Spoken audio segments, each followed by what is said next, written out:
परम पूज्य श्री आशुतोष महाराज जी की जय। आज इस पावन सत्संग की बेला में हम सब एक साथ एकत्रित हुए हैं और महाराज जी की असीम कृपा से आज हम भगवद गीता के दो अत्यंत महत्वपूर्ण अध्यायों 5वें और 6ठे के गहन तत्व को समझने का प्रयास करेंगे। गीता कोई साधारण ग्रंथ नहीं है। यह तो स्वयं भगवान श्री कृष्ण के श्रीमुख से निःसृत वह अमृतवाणी है जो हजारों वर्षों से मनुष्य जाति को जीवन जीने की सच्ची कला सिखाती आई है। और जब इस वाणी को किसी पूर्ण सद्गुरु की कृपा दृष्टि से समझा जाए तो उसका अर्थ और भी गहरा और भी व्यापक हो जाता है। हम सौभाग्यशाली हैं कि परम पूज्य महाराज जी ने हमें इस युग में भी उस शाश्वत मार्ग से जोड़ा है जिसकी बात गीता कर रही है। आज हम उसी मार्ग को और स्पष्टता से समझने की कोशिश करेंगे। अध्याय 5 का नाम है कर्म संन्यास योग। अर्जुन के मन में एक बड़ी जिज्ञासा उठती है।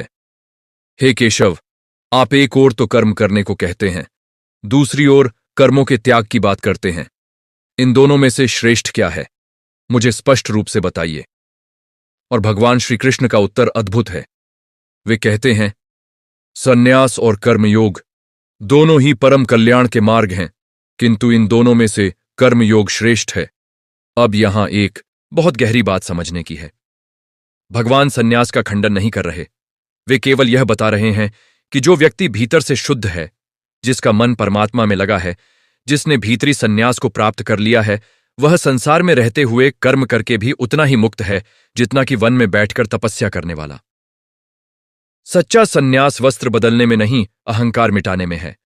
जो व्यक्ति यह मान ले कि मैं कर्म नहीं करता, प्रकृति करती है, परमात्मा की शक्ति करती है, वही सच्चा सन्यासी है, चाहे वह घर में रहे या जंगल में।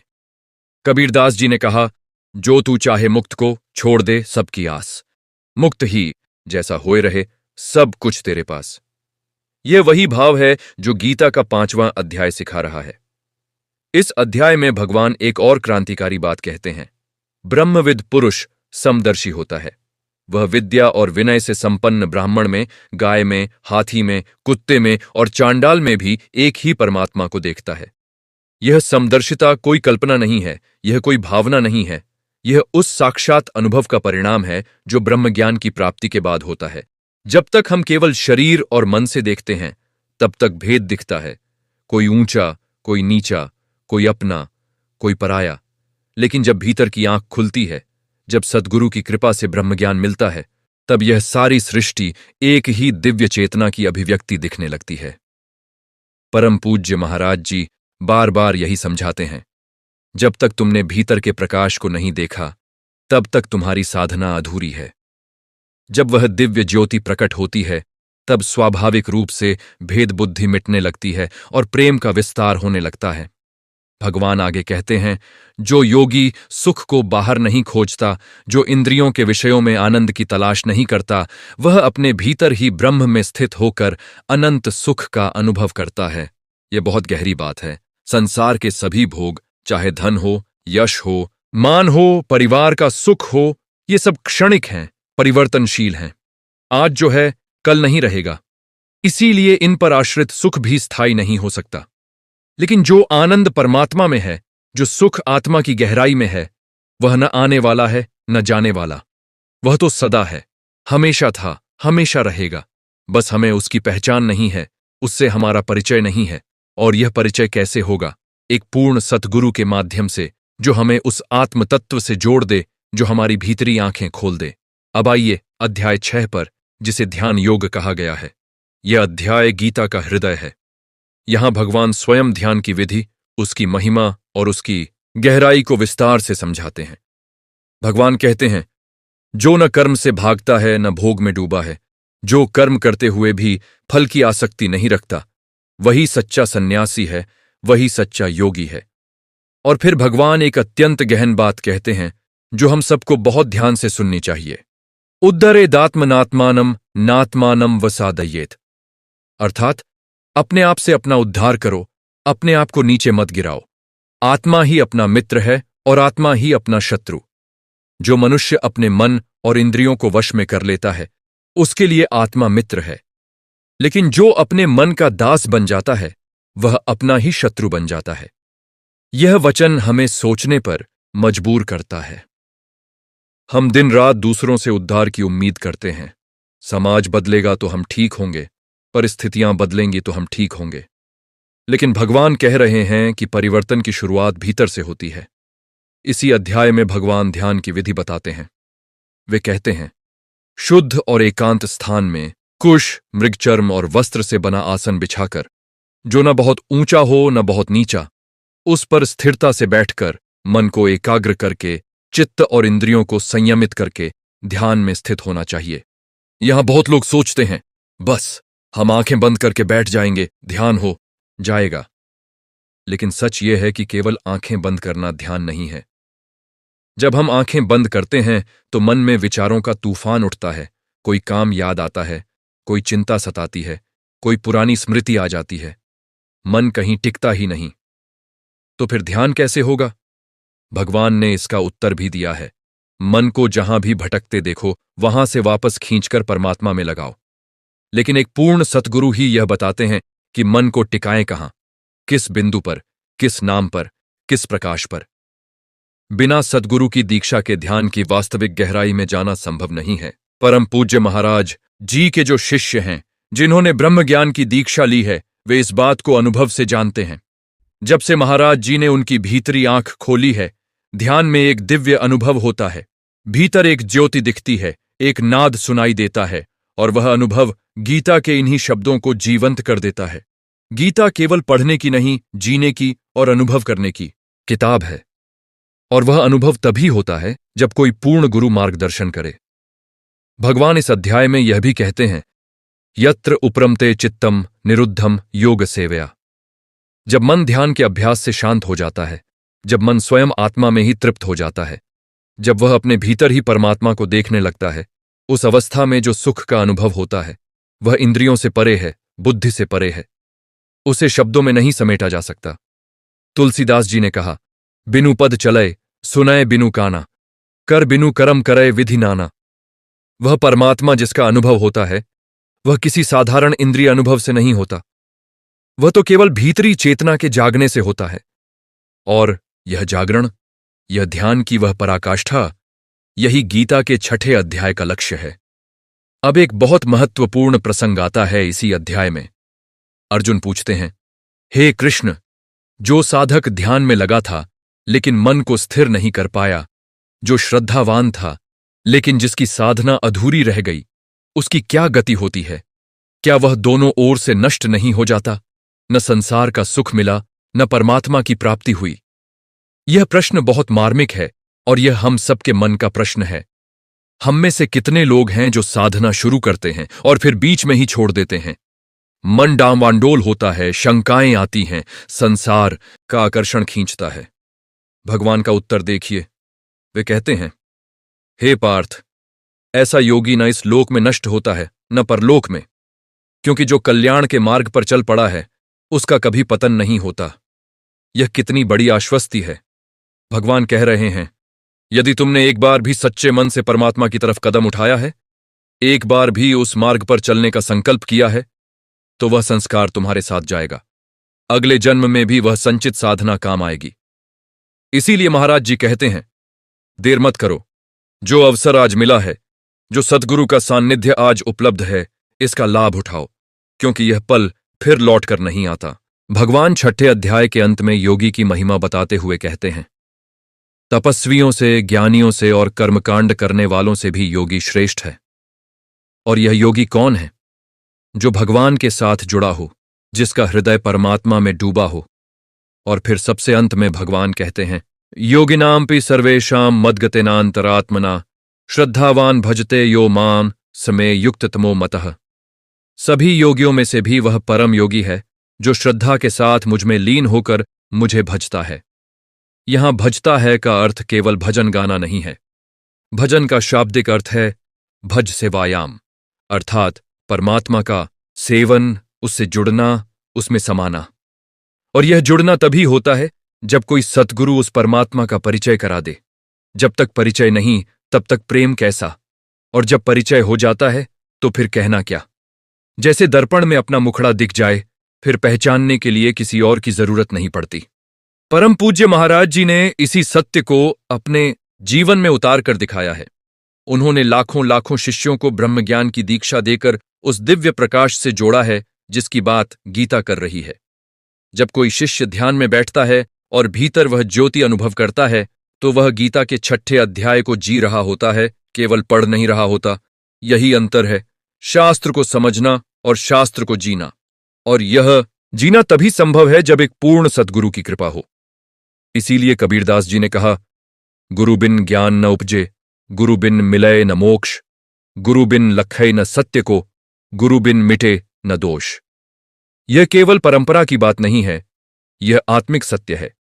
जैसे दीपक को जलाने के लिए पहले जलते हुए दीपक की जरूरत होती है, वैसे ही आत्मा को जगाने के लिए एक जागी हुई आत्मा की आवश्यकता होती है।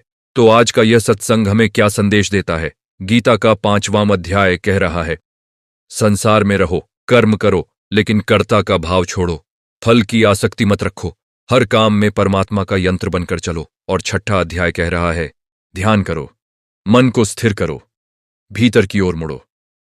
वह आनंद जो तुम बाहर खोज रहे हो वह भीतर है। वह शांति जिसके लिए तुम भटक रहे हो वह तुम्हारे भीतर ही विराजमान है। बस एक बार भीतर की आंख खुले, और यह आंख खोलने का काम करते हैं सद्गुरु।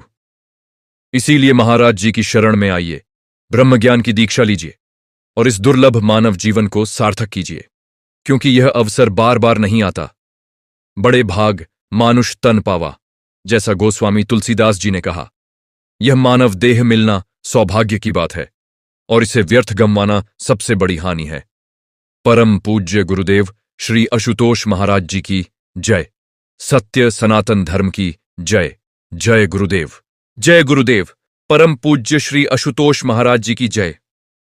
अभी हमने गीता के 5वें और 6ठे अध्याय के कुछ प्रमुख तत्वों को समझने का प्रयास किया, लेकिन यह विषय इतना विशाल है, इतना गहरा है कि जितना इसमें उतरते जाओ उतना ही और गहरा होता जाता है।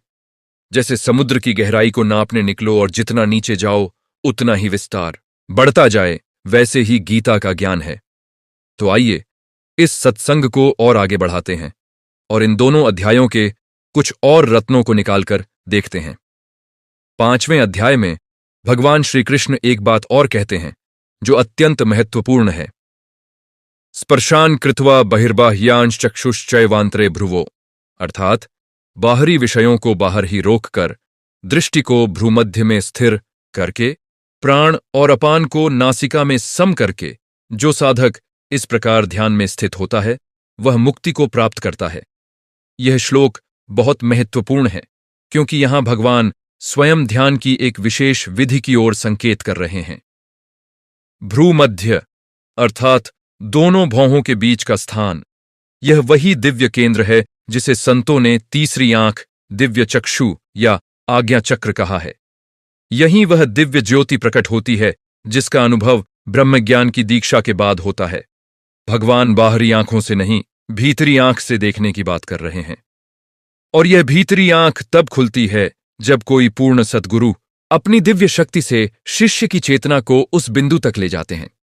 परम पूज्य महाराज जी यही कार्य करते हैं। वे शिष्य के भीतर वह दिव्य अनुभव जगाते हैं जिसकी ओर गीता संकेत कर रही है। इसीलिए गीता को पढ़ने के बाद भी यदि कोई यह कहे कि मुझे अभी तक कुछ अनुभव नहीं हुआ, तो इसका कारण यह है कि गीता केवल मार्ग दिखाती है, मार्ग पर चलाने का काम सद्गुरु करते हैं। संत कबीर साहब ने इसी सत्य को बहुत सुंदर शब्दों में कहा है, पोथी पढ़ी पढ़ी जग मुआ, पंडित भैया न कोय, ढाई आखिर प्रेम का पढ़े सो पंडित होए। कितना गहरा वचन है। जब तक केवल बाहरी पुस्तकें पढ़ते रहे, जब तक केवल शास्त्रों को कंठस्थ करते रहे, तब तक सच्चा ज्ञान नहीं मिला। सच्चा ज्ञान तो प्रेम के उन ढाई अक्षरों में है, और वह प्रेम परमात्मा से होता है, सतगुरु की कृपा से होता है। गीता का 5वां अध्याय भी यही कह रहा है कि बाहर की यात्रा नहीं, भीतर की यात्रा करनी है। बाहर जितना भी खोजो, धन में, पद में, प्रतिष्ठा में, वह सुख मिलेगा नहीं, क्योंकि जो खोज रहे हो वह बाहर है ही नहीं, वह तो तुम्हारे भीतर है, तुम्हारी अपनी आत्मा में। और आत्मा का यह अनुभव ही मोक्ष है, यही मुक्ति है। अब आइए 6ठे अध्याय के एक और अत्यंत महत्वपूर्ण भाग पर विचार करें। भगवान यहां मन की चंचलता की बात करते हैं। अर्जुन एक बहुत ईमानदार प्रश्न पूछते हैं। हे कृष्ण, यह मन बड़ा चंचल है, बड़ा बलवान है, बड़ा हट्ठी है। इसे वश में करना मुझे वायु को थामने जितना कठिन लगता है। और सच में, यदि हम अपने जीवन में देखें तो अर्जुन का यह प्रश्न हमारा भी प्रश्न है। हम सब यही अनुभव करते हैं। ध्यान में बैठते हैं तो मन बाजार में चला जाता है। पूजा करते हैं तो मन दफ्तर की चिंता करने लगता है। कीर्तन में बैठते हैं तो मन घर के झगड़े सुलझाने लगता है। मन कहीं टिकता ही नहीं। यह मन की स्वाभाविक प्रवृत्ति है। यह संसार की ओर भागता है, विषयों की ओर दौड़ता है। भगवान का उत्तर बड़ा ही करुणापूर्ण और व्यावहारिक है। वे कहते हैं, असंशयम महाबाहो मनो दुर्निग्रहम चलम अभ्यासेन तु कौन्तेय वैराग्येण च गृह्यते। हे अर्जुन, निःसंदेह यह मन चंचल और कठिनाई से वश में होने वाला है, लेकिन अभ्यास और वैराग्य से इसे वश में किया जा सकता है। दो शब्द हैं यहां, अभ्यास और वैराग्य। अभ्यास का अर्थ है बार बार, निरंतर, लगातार परमात्मा की ओर मन को मोड़ना। जब भी मन भटके वापस लाओ। जब भी विचार आए उन्हें देखो और जाने दो, फिर से एकाग्र हो जाओ। यह प्रक्रिया कठिन लगती है, लेकिन धीरे धीरे मन की यह आदत बनती है। और वैराग्य का अर्थ है संसार के विषयों के प्रति आसक्ति का कम होना। यह वैराग्य भागने से नहीं आता। यह वैराग्य ज्ञान से आता है। जब हमें यह समझ में आ जाता है कि संसार के ये सब पदार्थ नाशवान हैं, तब उनके प्रति खिंचाव स्वयं कम होने लगता है। और जब ध्यान में उस दिव्य आनंद का एक झरोखा भी खुलता है, तो संसार के सब भोग फीके पड़ जाते हैं। जो व्यक्ति अमृत का एक घूंट पी ले, वह फिर नमकीन पानी पर क्यों जिएगा। यहां एक और गहरी बात है जो हम सबको समझनी चाहिए। भगवान ने कहा, अभ्यास और वैराग्य से मन वश में होता है। लेकिन अभ्यास किसका, किस विषय में मन को लगाना है? यदि मन को कहीं लगाना ही नहीं है तो वह भटकता ही रहेगा। प्रकृति का यह नियम है, मन कहीं न कहीं टिकेगा जरूर। यदि परमात्मा में नहीं टिका तो संसार में टिकेगा। यदि भजन में नहीं लगा तो वासना में लगेगा। इसीलिए भगवान ने कहा, मय्येव मन आदत्स्व, अपना मन मुझ में लगाओ। और मुझ में का अर्थ है उस परमात्मा में जो सर्वत्र व्याप्त है, जो तुम्हारे भीतर भी है।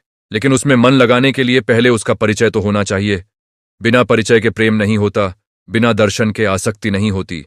और यह परिचय, यह दर्शन, यह अनुभव देने का कार्य करते हैं पूर्ण सद्गुरु। मीराबाई जी का जीवन इस सत्य का सबसे सुंदर उदाहरण है।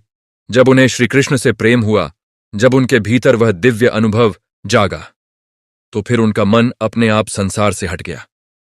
राजमहल का वैभव, रानी का पद, समाज की मान मर्यादा सब छूट गई। किसी ने जबरदस्ती नहीं छुड़ाई। भीतर का प्रेम इतना गहरा हो गया कि बाहर की चीजें महत्वहीन हो गईं। यही सच्चा वैराग्य है, बनावटी नहीं, स्वाभाविक।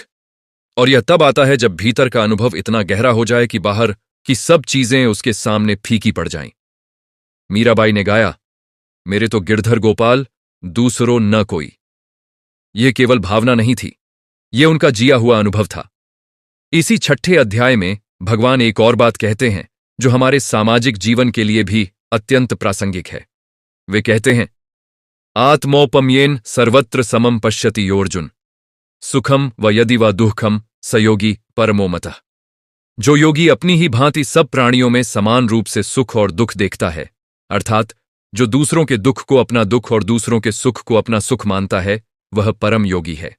यह समता का भाव केवल दार्शनिक स्तर पर नहीं, व्यावहारिक जीवन में भी उतारना होगा। जब हम किसी गरीब को देखकर आंखें फेर लेते हैं, जब हम किसी पीड़ित की व्यथा सुनकर उदासीन रहते हैं, तो हम गीता से दूर हैं। और जब हम दूसरे के दुख में दुखी होते हैं, दूसरे की सेवा में अपना सुख ढूंढते हैं, तो हम गीता के निकट हैं। यही करुणा, यही सेवा भाव, यही प्रेम, यह ध्यान की गहराई से जन्म लेता है। जितना गहरा ध्यान होगा, उतना ही हृदय विशाल होगा। परम पूज्य महाराज जी के संस्थान दिव्य ज्योति जागृति संस्थान का पूरा कार्य इसी सिद्धांत पर आधारित है।